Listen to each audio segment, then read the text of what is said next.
As white people, is our deepest fear that we are inadequate? Or is our deepest fear that Black excellence is powerful beyond measure? It is their light, not their darkness, that most frightens us. We ask ourselves, who are they to be brilliant, gorgeous, talented, fabulous? Actually, who are they not to be?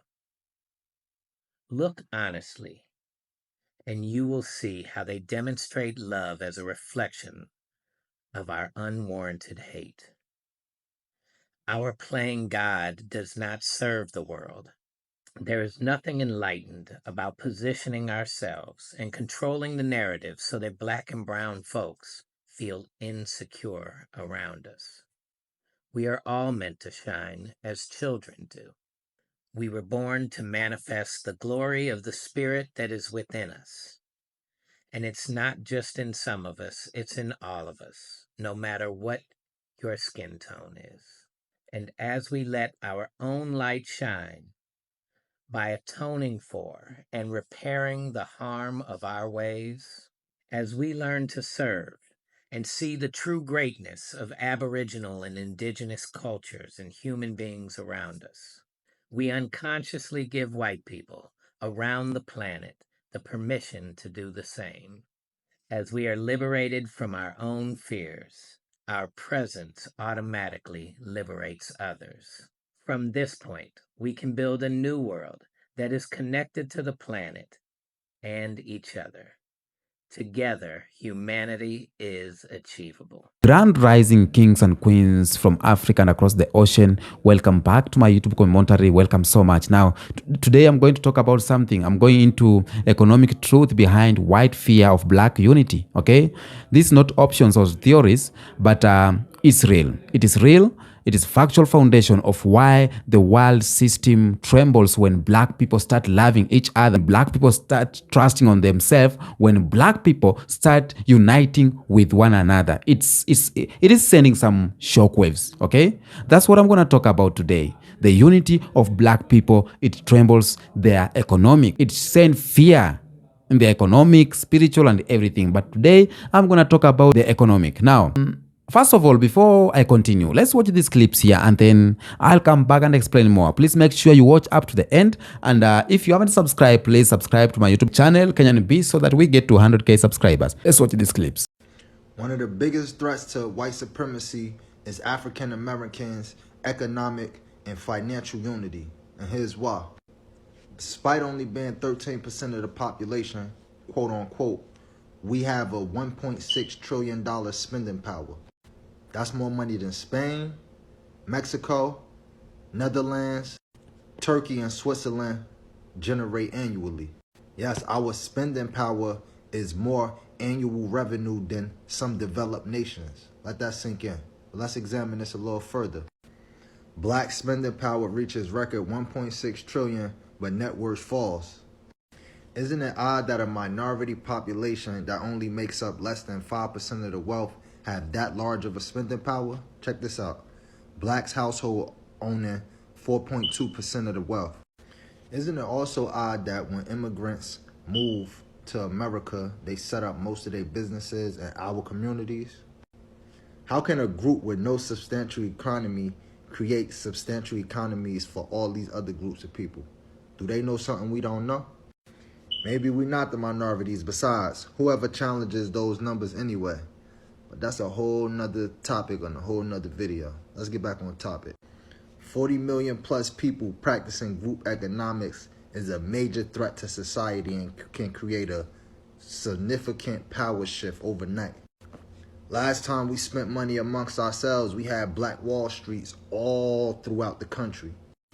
And during Black Wall Street, the black dollar circulated in our community for 13 months. Compared to now, it only circulates in our community for 6 hours. For comparison, the dollar in the Jewish community stays in the community for 20 days, and the dollar in the Asian community stays for 30 days. Yes, during Black Wall Street, our money circulated for 13 whole months. That's more than what the Jewish dollar does today and more than what the Asian dollar does today. And isn't it ironic that this was simultaneously around the same time as segregation? But let's go further. There's a reason why people come to this country and are able to build economies in this country by placing their businesses inside of our community. And if we just understand that our spending power is the main attraction of why people come to America, and we utilize our spending power for the interest of our own people, imagine where we could take it and imagine where we could go. So corporations spend billions of dollars to keep us separated because that dollar unity that we have the potential to make can change and have a shift in the economic starting tomorrow. In conclusion, Black American financial and economic unity is the biggest threat to white supremacy. I mean, if we start to practice group economics, white supremacy could be gone tomorrow. But is y'all ready for that conversation, though? On the economic front, you have to invest directly into the Black community with entrepreneurial dollars and corporation dollars to help Black people realize their own economic dream. What I mean by that is this: half the Black homeless people in Atlanta, if you gave them $50,000, would never be homeless again. That's how sharp they are. That's how good their vision is. Whether it's t-shirts, whether it's real estate, whether it's open up a restaurant, whether it's a bed and breakfast, an Airbnb, put $50,000 in their hand. Give them an entrepreneurial coach who will help them turn that money into the small business idea. They'll never be homeless again. Without economic investment into the oppressed, it's going to be difficult to lift us up. Stop putting money into poverty. This is what the government does. They'll come to Atlanta. They'll come to Albany. They'll come to Savannah. They'll come to where my people are from. We're from Blakely, Georgia, by the way. This is the state of my paternal ancestors. And they'll put a whole bunch of poverty programs in your city. We got a program for the drug addicts. We got a program for the opioid users. We got a program for the single mothers. We got a program for the ex-offenders. We got a program for the homeless. You're investing in poverty. To hell with them poverty programs. That's nothing but poverty pimping. Take that money you was going to give to them and put it in their hand for a business. It's the same thing I said to LeBron and Oprah. LeBron and Oprah.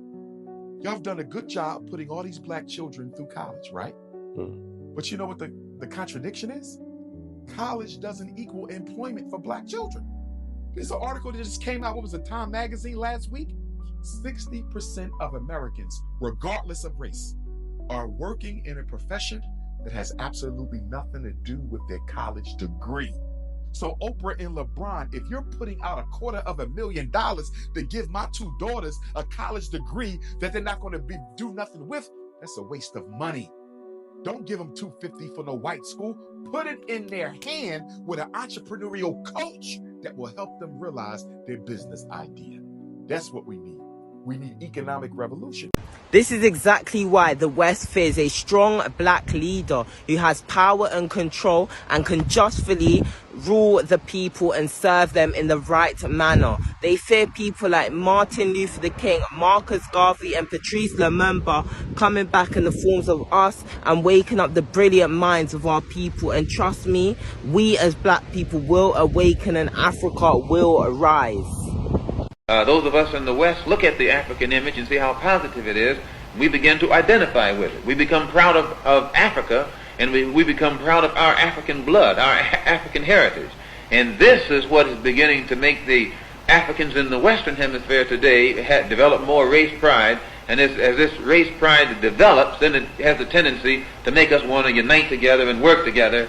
And your Western imperialists and colonialists consider this to be a grave threat. More threat than communism or Marxism or socialism or anything else. The Africanism is what they consider to be the real threat. The Africanism is what they consider to be the real threat. The Africanism is what they consider to be the real threat. You know, you doing that? He said, brother. I said, yes, sir. He said, do you think you can whip us all? I said, no, sir. He said, well, the next time you raise your hand to your brother, you'll have to whip us all. And from that day, I never raised my hand to my brother. Never. Not just my brother as a Muslim, this is my brother Christian. I won't ever raise my hand to him. He is safe from my tongue, from my hands. His wife is safe because I know that his wife is sacred to him. She's sacred to me. Therefore, instead of violating his house, I will protect his house. His daughter is sacred to me. And when we become like that, love comes in. When I won't do you wrong, you won't do me wrong. If you want to go to Nigeria to go and try some business opportunities or anything of that sort, wake up in the morning and go. Why are the Europeans allowed to do it? They eat breakfast in Milan in Italy and go and sleep in Paris without a hassle. And we are not allowed because the unity of Africa is a threat to certain people. And they say, no, these foreigners take our jobs and all of that. I say, if we find a foreigner working here at Kaya FM, he didn't employ himself. He was employed by the bosses here. So you cannot fight this one. You have to fight the bosses that we must be given preference. Let's not allow them to make us fight amongst ourselves because they enjoy that. They hire foreigners and then they come to you and say, you can't get jobs because foreigners have taken jobs all over. But who employs these people? It's the same people who are saying foreigners have taken jobs. You heard what J. Edgar Hoover said. When the FBI director J. Edgar Hoover was asked what, in his opinion, was the single greatest threat to the United States of America, the single greatest threat, his response, Negro unity. Take a moment to let that sink in. The slaves uniting means the end of everything that we built. That's how important it is for us to understand. That's why we're talking about this unity thing. The rah-rah is great, but understand what it really means. The real meaning of unity is a serious threat. What's going on? What's going on? Man, I'm damn back again. I got about another half hour before I start getting ready to go. But I want to make a video, and this one is going to be about black unity.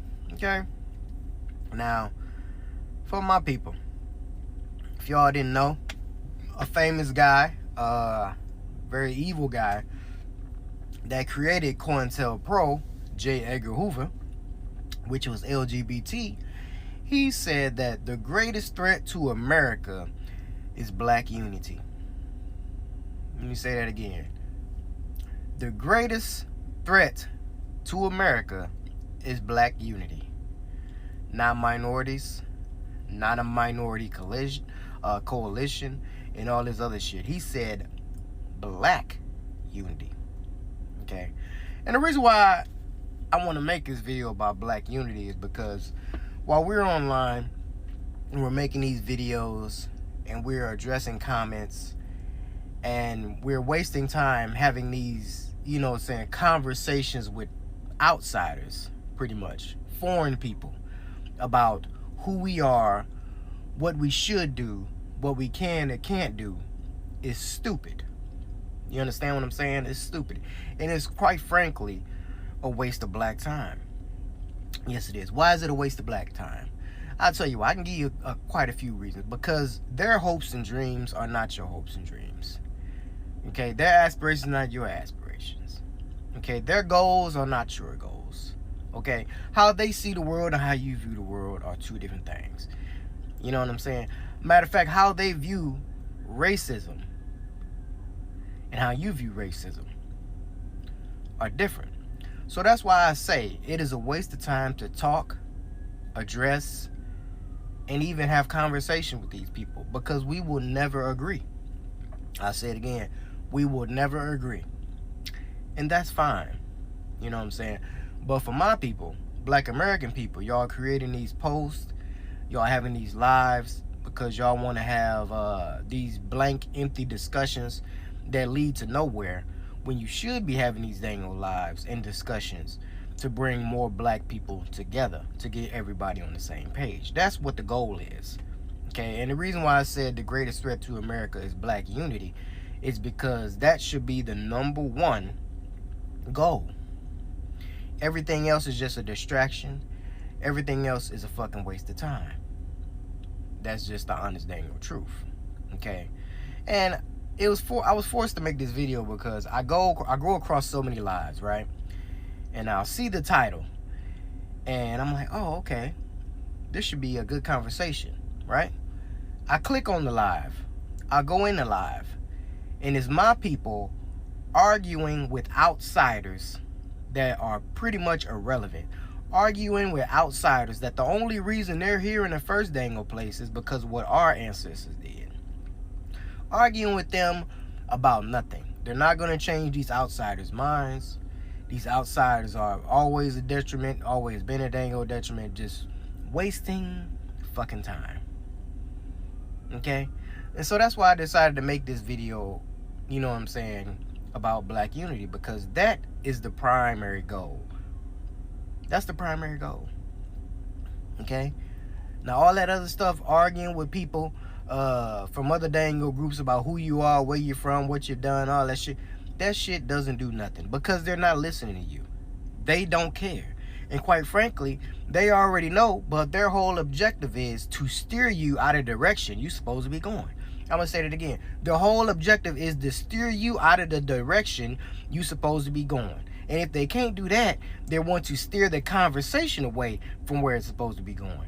So arguing with outsiders, letting them come into your dangle live and getting the dangle panel to express their opinions, which is fucking irrelevant, and what they think, which is fucking irrelevant, is a waste of time.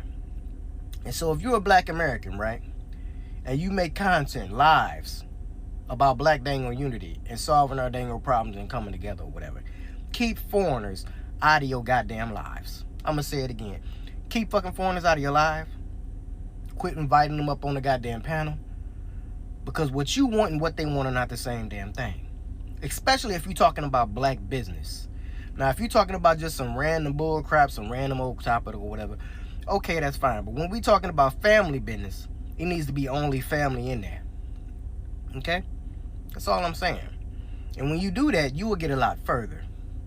You know? And that's just the dang old truth. Black unity is the goal. Black unity is the threat. Wasting time on foreigners and all this other little bullshit, that don't do nothing. All that does is slow us down and waste time. Okay? But that was just something I dang on noticed. You know? Because I also see lives where our people is just sitting here complaining all day about foreigners. Like, okay, look, it's nice that you can point out these dang old problems, but now it's time to put these minds together to see what to do about it, so we can take a plan of action. That's what we should be doing at this dang old point. Because as of right now on social media, we have plenty of content, we have plenty of ammunition to know who and what we dealing with. Now it's time to see what the fuck we gonna do. Now it's time to come together to see how we gonna go about this to fix this damn problem. That's what time it is. It is not to keep making the same old tired ass lives, inviting in foreigners just to go back and forth and name call. That's what kids do. That's what kids do. That's what idiots do. Okay? But if you're an adult and you're intelligent, okay, you know exactly what to waste your time on and what not to waste your motherfucking time on. Okay? And one thing I would never do is go back and forth about a foreigner about my identity, where I'm from, what I've done, what I should do, what I shouldn't do, and how I should go about it. Ain't shit they can tell me. Nothing. I'm sorry. And y'all probably like, well, damn, that's mean or whatever like that. Show me the dang old Chinese organization that invites black people in their dang old circle to give them advice on what to do and what not to do. Show me that. Show me a Mexican circle where they invite black people in their dang old circle to give them advice on what to do, how to do it, and what to go about it, and all these other groups. Show me that. If you can't show me that, I don't want to hear shit. So when I say, when it comes to black people and black businesses, don't invite no motherfucking foreigners in your motherfucking circle to discuss the direction of where our group should go, what we should do, what our goals and interests should be. Okay? And that's just as rudimentary and basic as I can fucking say it. Common sense. Okay? Just saying. Common sense. You understand what I'm saying? So for all my black Americans, keep in mind, when y'all making these dang old videos, y'all having these lives, okay? It's not just for clicks and likes and views and attention. If you ain't trying to bring together, if you're not trying to inspire, if you're not trying to encourage, I don't know what the fuck you're doing it for. Because it's a waste of time. You know? I mean, but then again, it really don't surprise me because a lot of people, what they consider music is two different things as well. You know what I'm saying? I'll make a video about that because what we consider, what was considered music back then and what's considered music now is two different things. But I'm gonna circle back to the beginning. Black unity is the biggest threat. Black unity is the focus. So if you ain't talking to black people and you ain't trying to get together with black people, you ain't trying to bounce off ideas, you ain't trying to support or anything like that with black people online or in life, okay, I don't know what the fuck you're doing. I'm saying, especially if you call yourself pro-black or whatever the dang case may be. Okay, so for here online, for all my people, y'all got a lot of followers, y'all do lives on, you know what I'm saying, black America issues, whatever. Stop letting foreigners come in y'all circle. Outsiders come in your circle. When you're having a family discussion, keep it a family discussion. Okay? And keep it a serious one. Because we do have some of our people that are just jokes, clowns, don't take nothing serious. You know, keep them out too. Okay? There's a time to joke, and then there's a time to build. Okay? But social media should be the prime tool for that because you can reach a lot more people in a shorter amount of time. But I'm in this video, y'all, and remember what I said, black unity is the threat. Okay? Y'all have a nice day. Let's assume I have so much influence that I'm able to influence and convince all black people to stop buying from ShopRite. Let white people buy, let any other race go and buy from ShopRite Checker. What do you think will happen to ShopRite Checkers? It will collapse in 3 months. The same with Pick and Pay, the same with Edgar's, the same with any major retail outlet out there. That is the power that we have. We have got so much power that we sustain malls. Now, the other time I went to Menlyn, I don't know what's your part of Menlyn, you know? And I realized that white people don't shop in Menlyn anymore. It's mainly black people. 95% of black people shop in Menlyn. Now, if you can sustain Menlyn, you've got serious economic power. If you can sustain Wonder Park, you've got serious economic power. Now, that is why they are planting all these malls in black townships, because there's power, there's money. Now, the question is, who are we empowering with this money? We are empowering everybody else but ourselves. Everybody else but us. Now, when you study history, you realize something powerful, okay? You realize that white supremacy was never about color, okay? White supremacy was never about color. It was about control. It was about a business model, okay? It was a business model, okay? The European Empire didn't rise because of moral superiority or intelligence, but it rose because of monopoly on global trade, land, and labor. You get me? And that monopoly came from black exploitation. So when Europeans began colonizing Africa and enslaving our ancestors, it wasn't because they hated melanin. No, it was because black labor built the wealth of their nations. America's economy rise. It was built on African free labor. Europe's industrial revolution, it was funded by African gold, ivory, cotton, and human lives. So when we talk about unity, we are not just talking about people holding hands. No, we are talking about the most dangerous thing to their system. When you talk about unity, when you talk about black people to black people business, when you talk about black people reconnecting, it is dangerous to their system. Okay?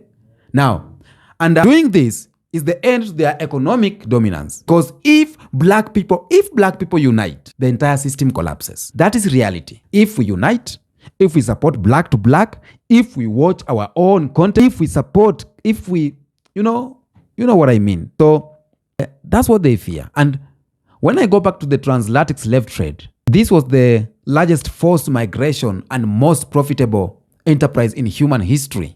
Over 12 million Africans were kidnapped and sold like commodities. Over 12 million Africans. They were sold like stocks, like bonds, like assets. Banks like Barclays and Bank of England all had deep ties to slavery. Even American universities like Harvard, Yale, and Brown grew from slave profits. That wealth didn't disappear. It became generational power or generational capital, okay? It built their corporation, their stock markets, their governments. But here's the truth. The wealth that built their world came from our world. And they know it came from our world.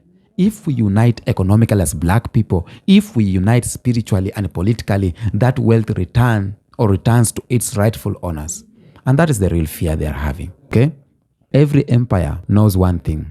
A united people cannot be controlled, so they mastered division. In Africa, they divided tribes. In the diaspora, they divided skin tones. In America, they divided people through class and colorism. Everywhere they planted a suspicion between Africans, Americans, Caribbeans, and black Europeans. They divided. They did that because of their purpose, not because of anything else, because of fear. Okay? Because if we realize as black people, if we realize that we are one family, all the way from Kenya to Georgia, Jamaica to Johannesburg, if we realize we are one people, that we can build something as ourselves, then we will build one economy, we will build one power base, we will build one voice, and that is their worst nightmare. Now, for example, in 1921, Tulsa, Oklahoma became a symbol of what black unity could achieve. Okay? Because Black Wall Street had banks, it had hotels, it had private planes, it had schools, and over 600 thriving black-owned businesses. So there was no handouts, there was no foreign aids, it was just unity, excellence, and community. But you know what happened? They bombed it down. They burned it to ashes because they knew that if Tulsa multiplied, world economy dominance would end. They knew it. Okay? They knew it. Tulsa wasn't destroyed because of hatred. No. It was destroyed because of fear. It was destroyed because of fear that black unity will expose the truth that we as black people can survive or can thrive and lead without them. Now, that's history. When we fast forward into today, when you come into current situation, they no longer use chains right now, but they use credit scores, they use interest, they use media narrative, They use debt to keep black people enslaved. They use culture to keep you distracted and politics to keep you divided. They make us chase luxury but not ownership. A lot of things they do. They sell us representation but never revolution. They let a few of us climb the ladder while keeping the majority trapped under it. Okay? And as long as we fight for inclusion or inclusivity in their system, instead of building our own, we will still be underfit. The circle continues, like depending on them each and every time. But every time we buy black, every time we invest in Africa, every time we support our own, we are quietly breaking those chains. And that's why they fear what we call buy black. That's why they fear what we call Pan-African trade. Because every transaction between us, every transaction between black people weakens their control. Do you get me? Every transaction between black people weaken their system. Now, let's go back to Africa. Africa is the richest continent on Earth, okay? The richest continent on Earth. And Africa has over 30% of global mineral, 60% of the world's arable land, or I call it productive land. And it has one-third 1% or 1/3 of our global energy resources, and yet it is spent poor. Why? Because wealth isn't about what you have. Wealth is about who controls it. So, like they are controlling African wealth, so they are terming Africa poor because we don't control our own wealth. And that's the reality. If you don't control your wealth, then you are poor. Europe, China, and America, they extract billions and billions yearly from Africa, and us, we are poor.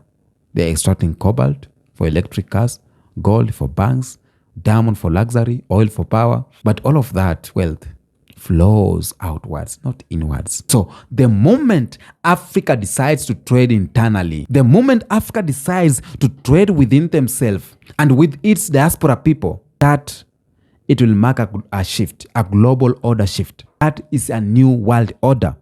Okay? And that's why they destabilize nations that try to do that. That's why they assassinate leaders like, for example, they did it to Lumumba, Sankara, Gaddafi, you know. They told you Gaddafi is a bad leader, but they were hiding something. They were not helping us. They cannot help you. You know, they can't.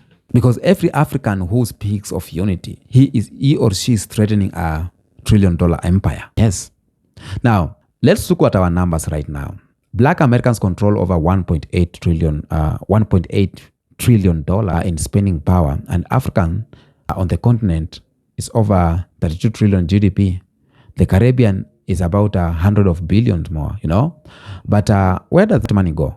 Okay, that money goes right back into white-owned corporations. We spend it on their brands that even don't respect us. We spend it on their banks that even don't serve us, on the systems that don't want us free. Okay? Imagine if we circulate even 30% or 20% among ourselves. If we circulate 30% or 20% through African trade, through diaspora investment and black-owned tech, that's an economic revolution. You know that? Okay? But white fear isn't about revenge. White fear, it's about replacement. They know very well that if we unite, okay? If we unify economically, they became irrelevant. Okay? Now, the white system profits from black pain and insecurity. They market self-hate through media. They market or they sell validation through brands, and they turn trauma into entertainment. Okay? And that's why some black people say, you are feeding from our pain. Because they need black people. They need us broken to keep us buying. They need black people divided to keep us weak. They need black people distracted to keep us silent. The moment we stop feeding their industries, the moment we stop feeding their beauty standards, the moment we stop supporting their fashion chains, the corporate lies, we bankrupt the system that feed on us. And that's why they fear unity. They fear our unity. Because healed black minds build empires, not consumers. Okay? Not consumers. Now, I love history. Now, when we go through history, we'll find that Haiti freed itself in 1804 and became the first black republic, and they punished it. Okay? They punished it with 122 years of debt to France. You get that? Okay? Libya that they assassinated or they unalived Gaddafi because of trying to help it. Libya tried to create a gold-backed African currency. But what happened? NATO bombed it. The Congo that we see today, it's under fight even up today. So when Congo was under Lumumba, he was trying to bring some changes, but he was unalived. Okay? The Gavi movement, it was crushed. So this shows us that they fear unity because every time we move towards it, every time we move towards unity, their wealth declines. Okay? If Thomas Sankara could just manage to unite Africa, if Gaddafi could just manage to unite Africa, it could be a different story now. They knew that if that happened, their system or their economic will decline. So they did what? They cut all ties and everything that could make us, Africa, become one. Okay? So they can't control what they can't divide. They can't control what is self-sufficient. They can't dominate a people who have rediscovered their history or their identity. Okay? Now, there's something you hear. It's called white replacement theory. Okay? White replacement theory, you hear they talk about saving Western civilization because they know that the balance of power is shifting right now. And this time they can't stop it. They can't step outside it and try to stop us because unity is global, unity is digital, and unity is unstoppable. So they can't do that. And when we see we have the rise of black digital power, technology has changed everything. There's no more middlemen, there's no more gatekeepers. So, like for now, a Nigerian designer can sell to black American directly. A Jamaican musician can collaborate with South African producer. A Kenyan farmer can export produce globally using just mobile tech. You know, this digital revolution is uniting the black world economically, and they cannot censor that future forever. They can't censor that. So white fear is not just about race anymore. White fear is about the laws of control over the new black digital empire. You know, now because economics is spiritual too. And when they enslaved us, they didn't just steal labor, but they tried to break our spiritual economies. Okay, so the way we saw wealth, or the way we saw value and a community in black traditional wealth was shared. Prosperity was communal. No man ate alone while others starves, and that's why we call something like Ubuntu. Okay, but when the Western system built on greed, inverted that. Okay, they changed that, and it made selflessness or selfishness a virtue, and generosity a weakness. You know, so now as black people awaken spiritually, we are returning to Ubuntu. We are returning to helping each other. We are returning to I am because we are. And when that principle returns, the white system collapses because you can't exploit a people who understand divine balance. Now, we talk all this, the fear, the unity they fear, and they bring some destruction. But what is the solution? So what is the solution? Solution is strategy. We need to circulate black dollar. Okay? Buy black, bank black, support local entrepreneurship or entrepreneurs, build pan-African infrastructure, roads, logistics, shipping routes between African and African Americans or African and diaspora. We need to teach financial literacy, you know, in schools, teach about investment, land ownership, and tech innovation.